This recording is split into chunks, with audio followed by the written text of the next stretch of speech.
Hello everyone, welcome to our Let's Play series of Mass Effect. This is Colonel RPG as usual, and I'm very happy that you're supposed to join me today as I go to the galaxy map. We're gonna mess with the galaxy map. Do I need to go up here?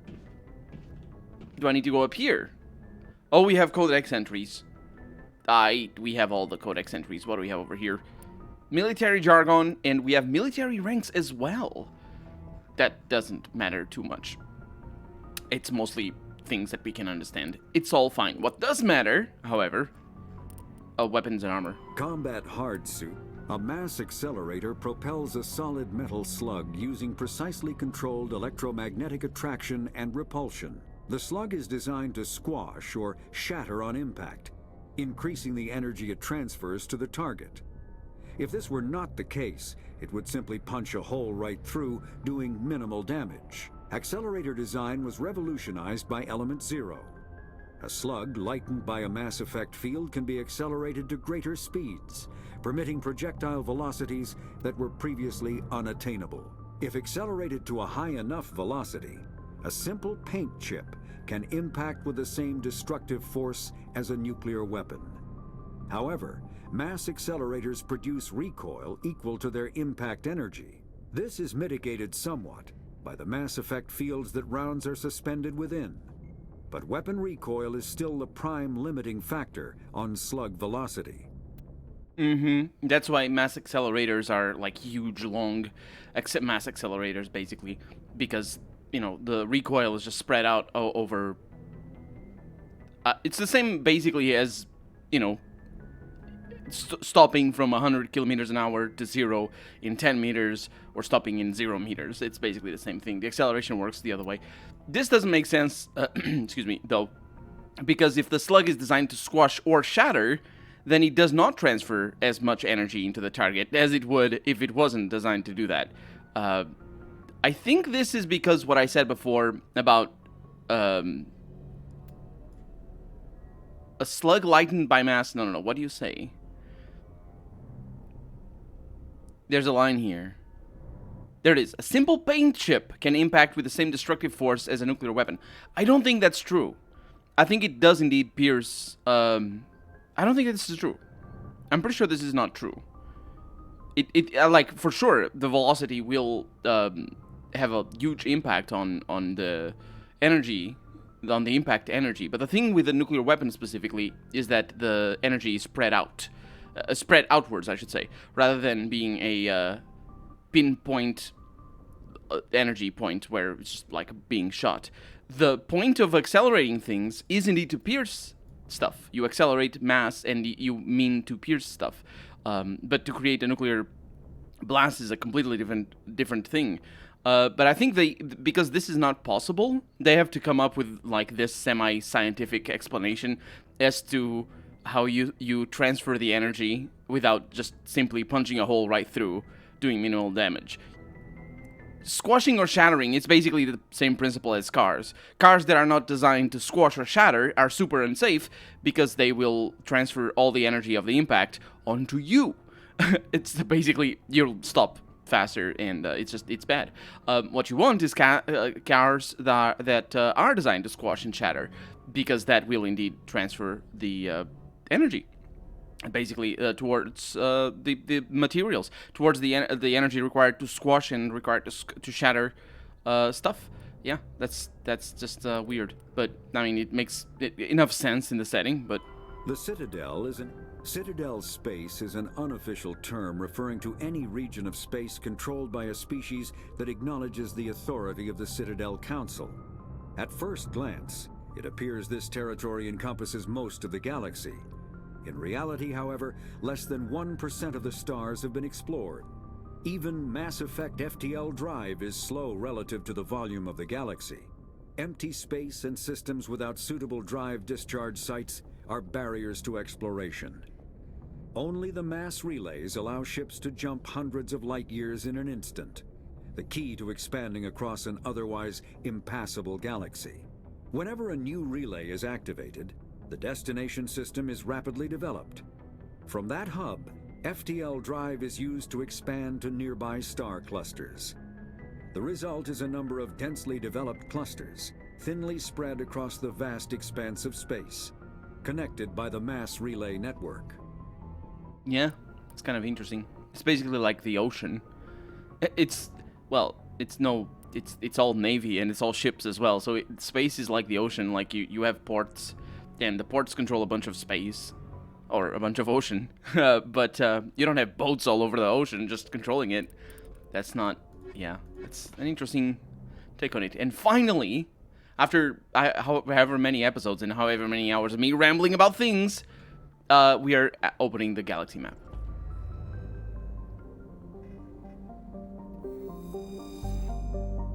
Supposedly constructed by the long-extinct Protheans. Oh, I'm looking at the Citadel right now. This colossal deep space station serves as the capital of the Citadel Council. Gravity is simulated through rotation and is a comfortable 1.02 standard Gs on the wards and a light 0.3 standard Gs on the Presidium ring. We have this hiccup. I'm sorry. We have this description elsewhere as well. Look at the total length of that. 45 kilometers long. That's roughly 30 miles long. That is quite something.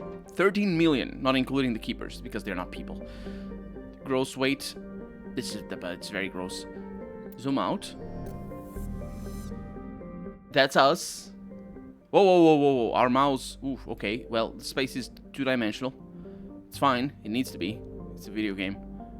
Well, actually, Homeworld called, and he wants his 3D space exploration back. We don't have... Oh, it's like a square. Maybe it's not. Maybe it isn't like a square. It's like a circle around me right now.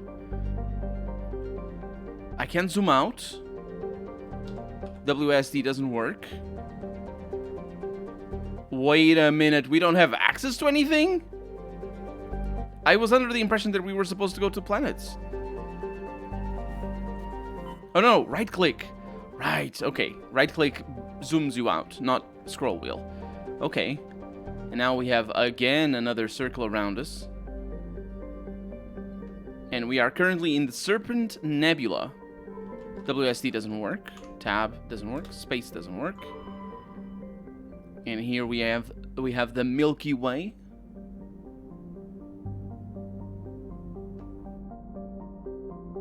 And we're going from one side to the other. Yeah. Did you know, by the way, that the way we see the Milky Way, this is a more or less, this is definitely an artificial representation of it. But the size of the Milky Way is enough that the difference of like what you see over here, for example, imagine we're up here, like looking down on the Milky Way, and we're thousands and thousands of light years away from the Milky Way. So the whatever we see over here is in a way more recent than whatever we see over here, and the difference is so large that you can actually observe the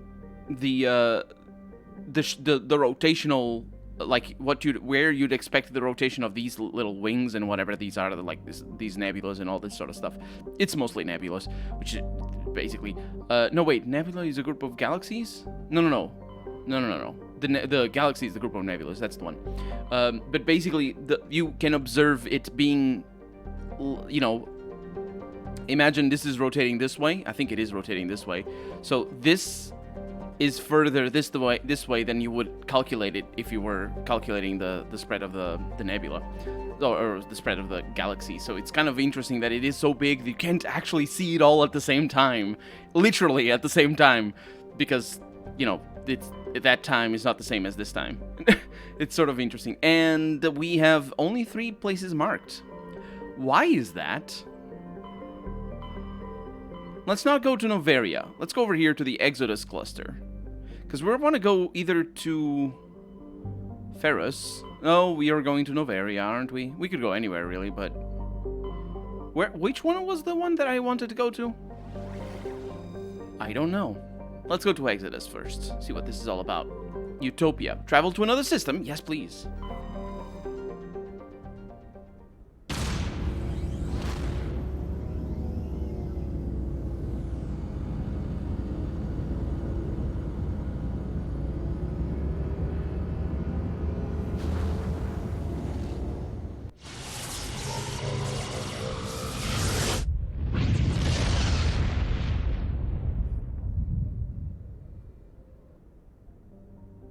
And now we have a whole system to explore. However, I think these systems, they don't actually have anything for us. Xanadu. Oh, yeah, that's right. We need to probe these systems, don't we? Can we do that?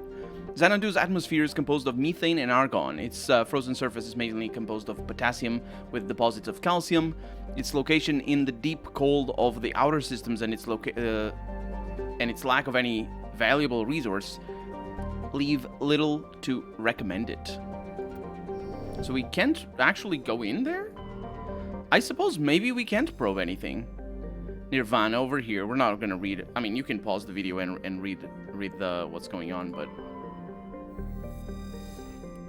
Zion. Yeah, I don't know that we can probe. We should. Do we need like a maybe we need an upgrade or something like that? Eden Prime. Arcadia. Sorry about that break. There was a fly that wanted desperately to be part of the Let's Play. I killed it with a fury of 1,000 suns. We should probably read Eden Prime's description here, though.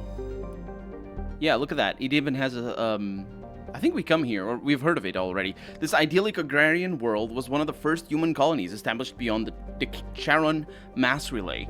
Eden Prime's biosphere is unusually well-suited for importation of Earth-native life. This fertility drew heavy immigration and development by the Systems Alliance and various corporations. Today, Eden Prime is a model of sustainable, organized development. The population is housed space-efficient... The population is housed space-efficient arcologies that tower over space-efficient arcologies that tower over thousands of kilometers of green fields and orchards that nobody ever visits because it's, you know, it's very big. Oh boy. So I don't think we're supposed to be here. And that's Utopia right there. I think eventually we'll have multiple places in the same nebula. Because... Oh! Right-click actually takes you out of the thing once you're in the Milky Way itself. Okay, well, we paid a visit there. Let's go... Pharos. Let's actually check our... if I click on the right keys, which I am failing miserably at clicking. Let's check which one we need to go to. So Noveria is the Geth attack, and Pharos is also a Geth... No. Geth interest. Head to Noveria. Yeah, but that's not what I want. What I want is I want to learn... Oh yeah, we're gonna need to hear a little bit about the planets, because I want... Pharos is a habitable world in the Attican Beta cluster. Noveria is a cool, rocky world with most of its hydrosphere... That's the one that I want to go to, because that seems the least interesting. You know, like it's the worst lead. So I think it's gonna be interesting for a first playthrough. So it's and also, but it is Noveria, so we're going over there. Tough luck, tough luck. We're going to the most interesting and probably likeliest lead. So this place, Hades Gamma, has an Antaeus and Farinata over there. Yes, travel to another system. We can skip that. We don't need to see that every time, because it's gonna get old very fast. It looked cool the first time, but that's about it. Okay, so there's another. There it is, Unidor. If it doesn't have, well, I certainly can't probe these. I think we're gonna need to come back later anyway to do the. Oh, Vemal. Survey. Vemal is an enormous terrestrial world of mixed rock and ice with an atmosphere of methane and ethane. Its frozen surface is mainly composed of calcium with deposits of iron because of noxious surface gases. Explorers are warned to use extreme caution. Rare elements surveyed. Scans from orbit have detected a large deposit of uranium. And we just get it like that? Really? I don't know what that means. I don't know what we do with that. Oh, this one is an interesting... Oh, we can land in this one. Trabian is a modest terrestrial world. Again, I don't actually know what that means, terrestrial world. Is it like Earth-like? Because terrestrial doesn't mean Earth-like, it means grounded. It's like it's terrestrial animal. It's grounded animal. It doesn't fly. With an atmosphere composed of nitrogen and argon. Which is very bad. Argon, I think, it's a poison. It's very bad poison.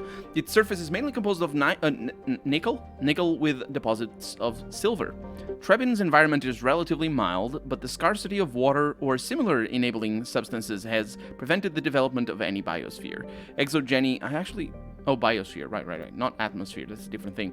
Exogeny Corp recently performed a test impact of a single water-ice comet into the surface, the first step of a long-term plan to thicken the atmosphere and introduce water to the environment. A survey team is on the surface, monitoring the geological and meteorological effects of the test impact. Most of the water released is still in the form of atmospheric vapor, but thick cloud banks have formed. There is every indication that this arid world will soon see its first rain. The survey team's progress has been hampered by frequent mechanical or computer failures in their GPS satellites. It's first rain. Hopefully it's not, sulfuric acid. So who are we taking to this desolate planet? I want people with masks. So these two. Sounds good. Sure. Combat strength. It's bad. Don't worry about it. Can I actually select more than... No, I can't. We should be able to go with our whole team.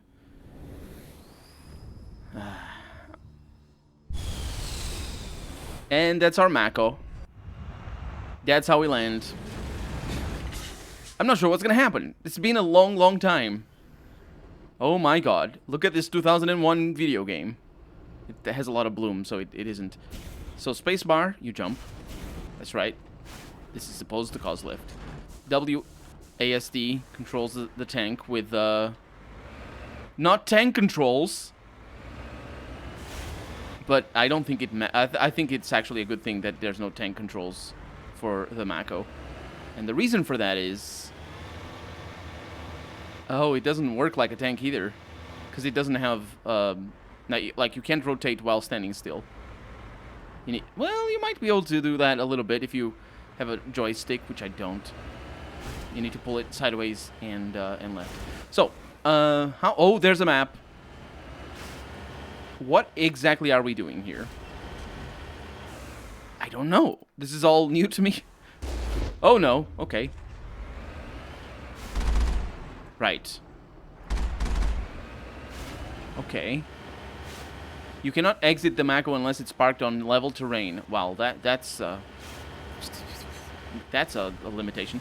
What I'm trying to do... Oh, shift changes the camera. Okay, what I'm trying to do is learn how the heck to do scans, because I think this thing does more than just shoot at things.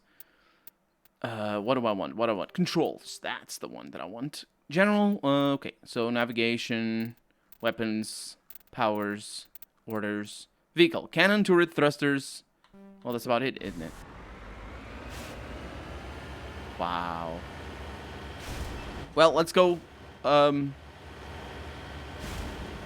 Let's explore this planet a little bit, because it's the first one that I'm exploring. I definitely recall when I played this game the first time, spending a long, long time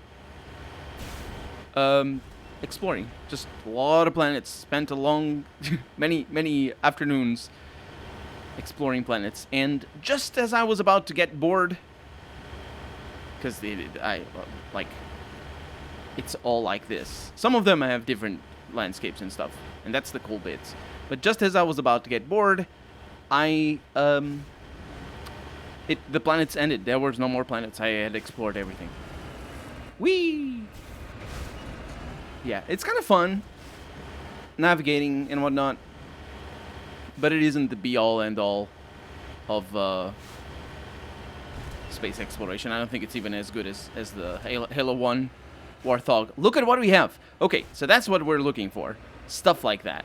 And what I'm doing, you might notice, is I'm going around the edges of the map, because the minimap tells us without a lie. So that's good. That's the scan in and of itself. There's also enemies in there, which means that they need to die. What is that? Scavengers? I can't abide by that.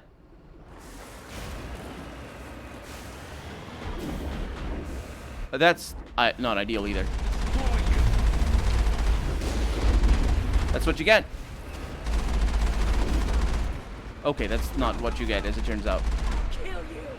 I mean, sure, but you need to get me first, which you can't do.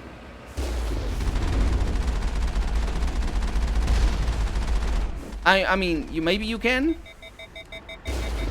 That's a kill. Woo. Okay. Okay, right click is what... Oh no, hi. Right click is what you want to do for these. Oh, look at that. That's not level to rank. Commander. Yes. Look at your wall with basically the same suit as I have. I thought they were going to have different designs, but no. They're basically all black with some accents. It's fine enough. So we have a crashed probe over here. My electronic skill is too low. Your face is too low? What do you mean my electronic skill is too low?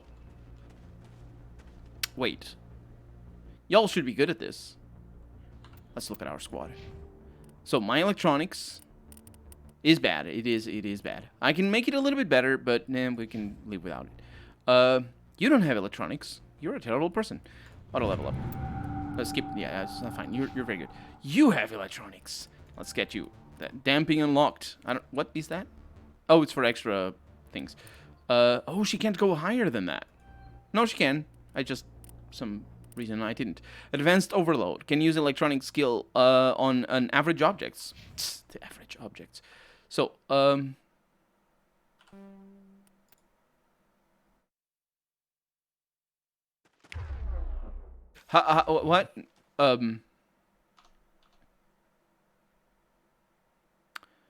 what? What? En route. So Holding position. Holding position. the arrow keys do stuff. You can look at the lower left corner of the screen right now. I think that's the down key. The left key does the same thing. The up key does that. Holding position. En route. I think they're stopped. I think it means they're stopped. But what I'm really concerned about Ready whenever you are. is that I might not be able to tell her to do this, which just...